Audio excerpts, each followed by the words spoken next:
এখানে ভাড়া দেন কত টাকা? আমাদের কাছে আমরা কন্ট্রাক্টের কাজ করি, ওনারা আমাদের কাছে বলছি আপনি ভাড়া কত দেন? 12,000 টাকা।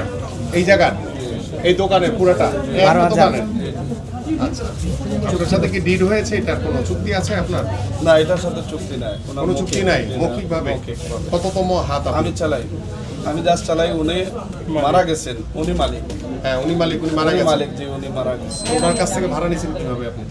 জাস্ট ওই 12,000 টাকা উনি বলে যে ওই যে স্টেডিয়ামের একটা আছে না, ওটার সাথে দেওয়ার জন্য, ওটা আমি দিয়ে দিই। ওনার একজন লোক এসে আমার কাছ থেকে নিয়ে যায়, নিয়ে ওনার টাকাটা দিয়ে আমি 14,000 টাকা দিয়ে ভাড়া দেবো, আপনি ছেড়ে দেন এটা। এই দোকানে ভাড়া দিলে আমি 60,000 টাকা, তা আপনি 12,000 টাকা বলতেছেন কেন? আমরা পাই 1,27,000 টাকা, কিন্তু দোকান অ্যাকচুয়ালি ভাড়াটা তারা দেয়। ডিসি সাহেবের আন্ডারে যে এটার যে ভাড়াটা আসে সরকারিভাবে, সেটা কি পর্যাপ্ত পরিমাণ আপনার মনে হয়? আমি জানি না এটা আসলে, আমি তো বাইরে কাজ করতাম, বাইরে থেকে আমি আসছি 3 বছর হয়েছে, 3 বছর আগে। আচ্ছা, আমরা এটা দেখব। স্যার আপনি